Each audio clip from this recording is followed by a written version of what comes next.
Assalamualaikum warahmatullahi wabarakatuh. Perkenalkan, nama saya Wijatul Hafiza, NPM 21210101086, kelas C, mata kuliah Hukum Perdata Internasional.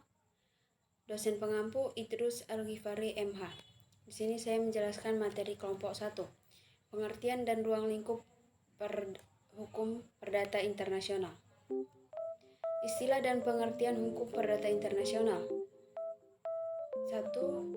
Private International Law. 2. International Private Law.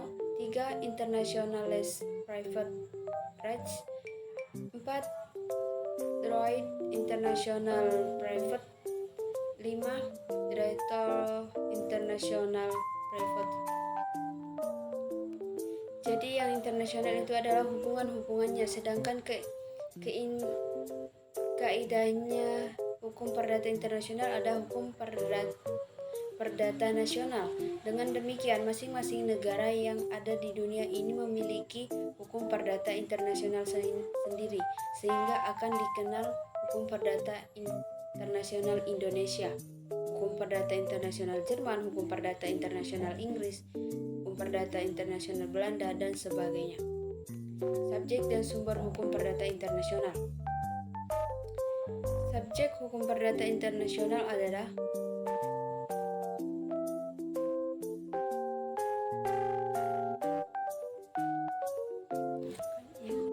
subjek hukum perdata internasional ada 6, yaitu Organisasi Internasional, Palang Merah Internasional, Tahta Suci Pateka, Pemberontak, dan individu. B. Sumber hukum perdata internasional. Sumber hukum perdata internasional sama dengan sumber hukum nasional karena dia merupakan bagian dari sumber hukum nasional. Sumber hukum perdata internasional: 1. Undang-undang nasional dan kebiasaan nasional. 2. Traktat dan kebiasaan internasional. 3. Jurisprudensi internasional maupun nasional. 3. Doktrin internasional maupun nasional. Masalah-masalah pokok dan hukum perdata internasional. Menurut Sunaryati Hartono, hukum perdata internasional hendak mencari jawaban terdapat 3 masalah pokok yang mencakup peristiwa hukum yang ada unsur asing, yaitu hakim mana yang berwenang, hukum yang mana yang berlaku, 3. dan bila mana serta sampai di mana hakim nasional harus memperhatikan putusan hakim tersebut.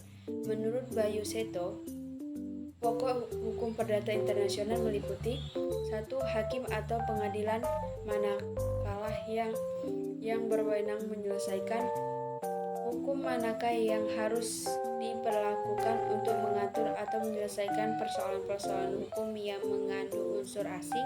3. Bila mana atau sejauhnya suatu pengadilan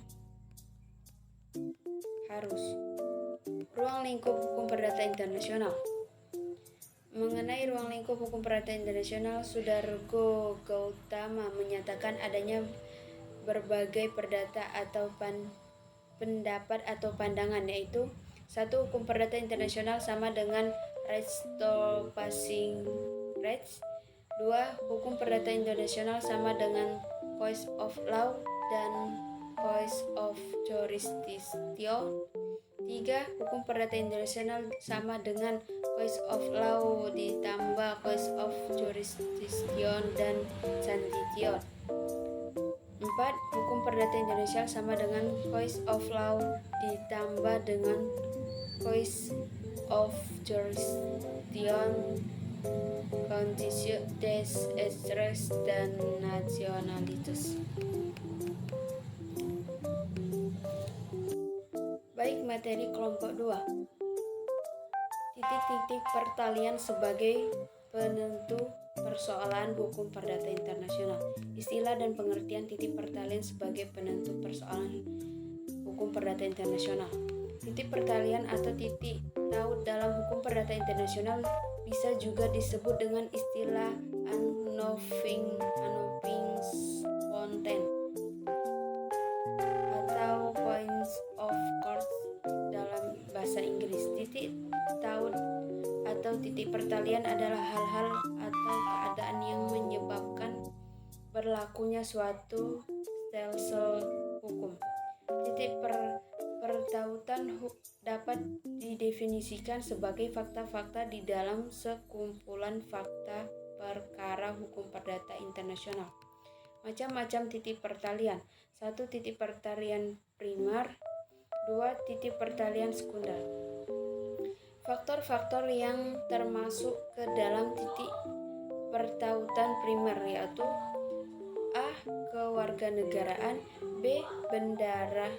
Bendera kapal dan pesawat udara, C. Domisili persoalan domisili, D. Tempat kediaman persoalan tempat kediaman seseorang, E. Tempat kedudukan badan hukum sebagai subjek hukum, F. Pilihan hukum inter yang termasuk dalam titik pertalian sekunder yaitu tempat terletak benda, B. Tempat dilangsungkannya perbuatan hukum, C. Tempat dilangsungkannya atau diresmikan perkawinan, D. Tempat ditandatanganinya kontrak, E. Tempat dilaksanakannya perjanjian, F. Tempat terjadinya perbuatan melawan hukum, G. Pilihan hukum. Baiklah, materi kelompok 3 yaitu status persoalan dan kaitannya dengan prinsip kewarganegaraan dan domisili. Status persoalan merupakan persoalan yang kompleks dalam kajian hukum perdata internasional. Hal ini disebabkan karena terjadinya hubungan hukum yang berbeda dalam hubungan perdata internasional. Status personal mencakup dua subjek hukum perdata, yaitu perorang dan badan hukum. Hukum nasional masing-masing negara yang menentukan kewenangan hukum subjek hukum untuk melakukan perbuatan hukum perdata. Biasanya diatur dalam Kitab Undang-Undang Hukum Perdata. Pengertian status persoalan. Status persoalan adalah kondisi atau keadaan suatu pribadi dalam hukum yang diberikan atau diakui oleh negara untuk mengamankan dan melindungi lembaga-lembaganya. Status persoalan ini meliputi hak dan kewajiban, kemampuan dan ketidakmampuan seseorang bersikap tidak di bidang hukum, yang unsur-unsurnya tidak dapat berubah atas kemampuan pemiliknya. Meskipun terdapat perbedaan mengenai status persoalan ini, pada dasarnya status persoalan adalah kedudukan hukum seseorang yang umumnya ditentukan oleh hukum dari negara di mana dianggap terkait secara permanen. Ruang lingkup status persoalan. 1. Konsepsi luas terdiri dari kewenangan hukum, menikmati dan hilangnya hak keperdataan, kecakapan bertindak, berlindung kepentingan perorangan, hubungan-hubungan kekeluargaan, hubungan suami istri, kekuasaan orang tua, perwalian, hukum keluarga, perkawinan, perceraian, pengesahan anak menjadi dewasa, pengampunan soal pewarisan. Kedua, konsepsi sempit adalah dikurangi hukum harta benda, perkawinan, dan hukum waris. Cara-cara menentukan status persoalan. 1. Dalam menentukan status persoalan seseorang di dunia terbagi menjadi dua aliran. Aliran pertama menganut prinsip nasionalitas atau prinsip kewarganegaraan, sedangkan aliran kedua menganut prinsip domisili atau prinsip teritorial. Menurut prinsip nasionalitas, status persoalan orang ditentukan berdasarkan Yang kedua, masing-masing aliran mempunyai perbedaan dan alasan-alasan tertentu. Kesatuan pendapat antara kedua aliran ini tidak dapat diharapkan akan tercapai. Seringkali kepentingan-kepentingan sendiri dari negara-negara masing-masing memegang peran untuk menentukan sistem yang dipilih. Baik, selanjutnya materi kelompok 4. Kualifikasi hukum perdata internasional. A. Pengertian dan istilah kualifikasi. Dalam hukum perdata internasional, kualifikasi adalah suatu kewajiban untuk memilih salah satu sistem hukum yang relevan dengan kasus yang dihadapi. Dalam hukum perdata internasional, masalah kualifikasi yang merupakan masalah ini ditangani secara lebih khusus karena dalam perkara-perkara hukum perdata internasional orang selalu berurusan dengan kemungkinan berlakunya lebih dari satu sistem aturan-aturan hukum dari dua negara atau lebih. Macam-macam kualifikasi. 1. Kualifikasi fakta. 2. Kualifikasi hukum. C. Teori-teori kualifikasi. 1. Teori kualifikasi lex fori. 2. Teori kualifikasi lex Kosser. 3. Teori kualifikasi bertahap. 4. Teori kualifikasi otonom. Kualifikasi hukum perdata internasional. 1. Kualifikasi hukum perdata internasional status persoalan. Secara penentuan A. Asas personalitas atau kewarganegaraan. B. Asas teritorialitas atau domisili. 2. Kualifikasi hukum perdata internasional hukum benda. 3. Kualifikasi hukum perdata internasional perbuatan melawan hukum. 4. Dapat ditarik unsur-unsur perbuatan melawan hukum sebagai berikut. A. Adanya suatu perbuatan. B. Perbuatan tersebut melawan hukum. C. Adanya kesatuan dari pihak pelaku. D. Adanya kerugian dari korban. E. Adanya hubung kausal antara perbuatan dengan kerugian.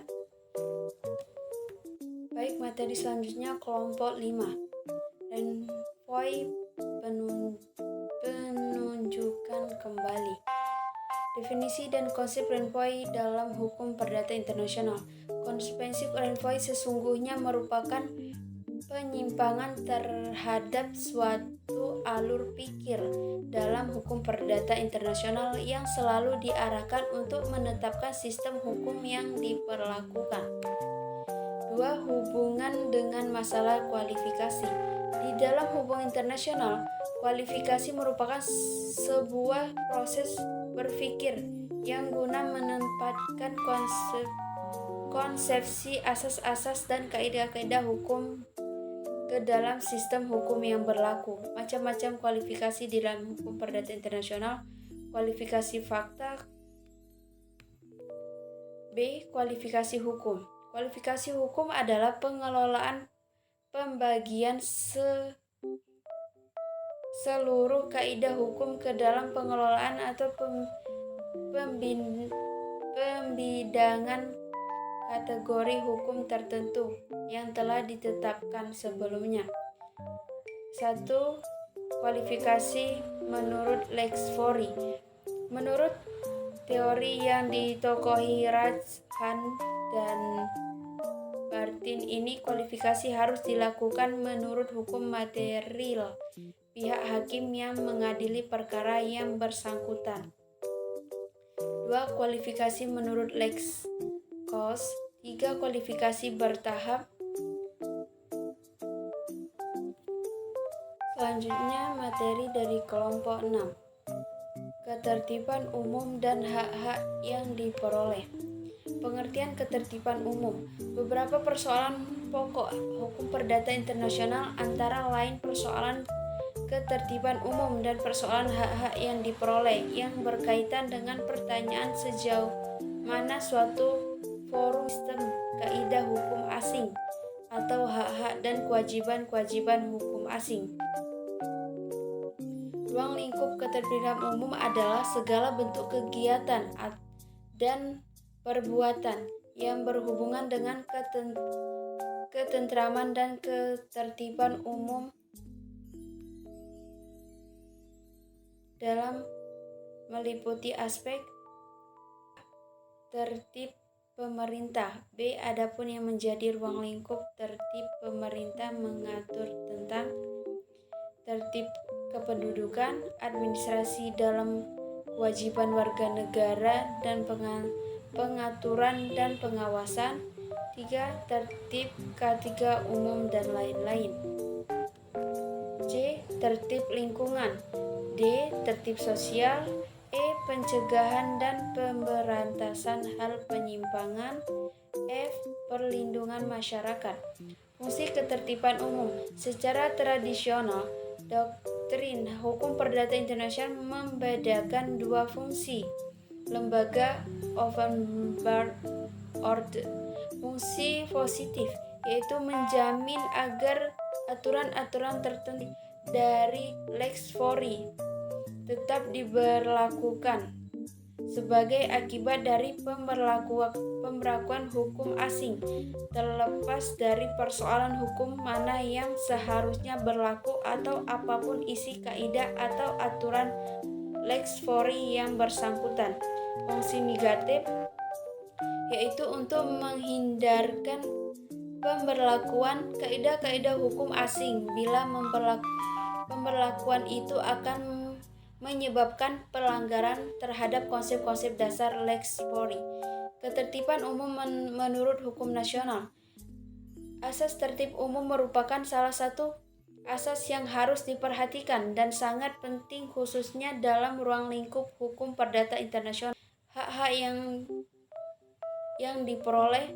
Istilah hak yang diperoleh merupakan terjemah dari Vested Rechts di bidang hukum perdata internasional, mengandung arti hak-hak yang telah diperoleh di luar negeri atau yang lahir dan berasal dari tata hukum asing.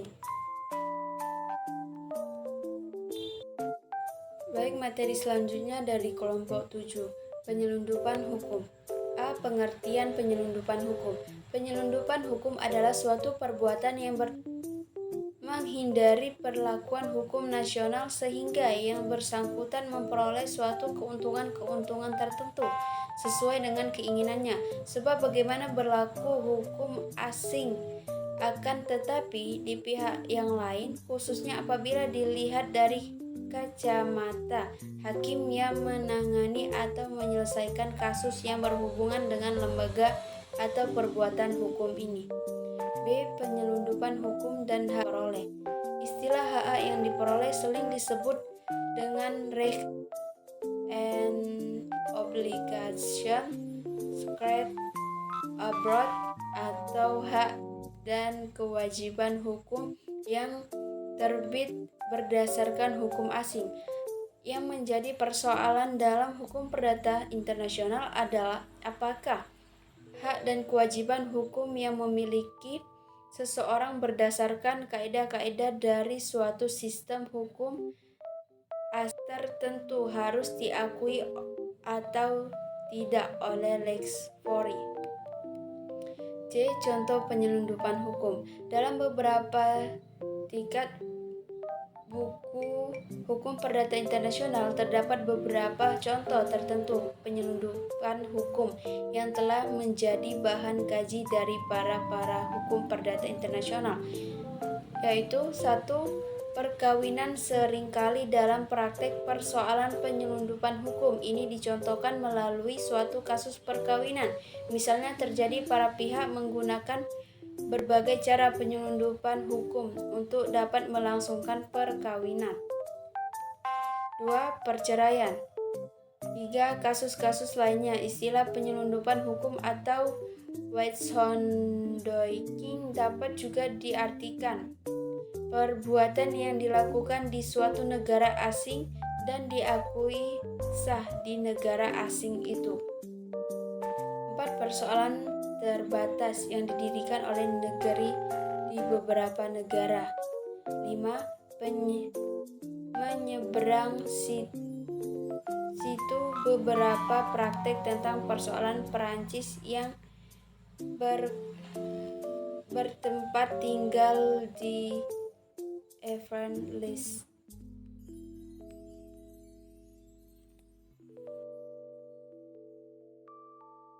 Selanjutnya materi dari kelompok 8, persoalan pendahuluan hukum perdata internasional. Persoalan pendahuluan atau Vorpreg merupakan permasalahan hukum dalam sebuah perkara yang harus dipecahkan terlebih dahulu sebelum adanya putusan akhir, seperti persoalan yang menyangkut perkawinan dan hukum perdata internasional mengenai kewarisan. Contohnya persoalan dalam waris berikut. 1. Menentukan sah atau tidaknya kedudukan ahli waris. 2. Menentukan sah atau tidaknya perwakilan kedua orang tua anak tersebut. 3. Apabila sah salah satu dari orang tua anak itu sebelumnya pernah menikah, maka perlu menentukan sah atau tidaknya perceraian dari pernikahan terdahulu. Apa saja persyaratan Vorpreg? 1. Main issue. Perkara yang dihadapi merupakan masalah hukum perdata internasional yang sesuai dengan kaidah dan tunduk pada hukum asing. 2. Dalam perkara yang sama harus mengandung unsur asing yang dapat timbul sebagai masalah hukum perdata internasional. 3. Kaidah hukum perdata internasional untuk menentukan lex course bagi subsidiary rights akan memperoleh kesimpulan yang berbeda dari main issue. Bagaimana cara menyelesaikan Vorpreg? 1. Absorption. 2. Repartition. 3. Case by case efforts. Baik, kesimpulan dari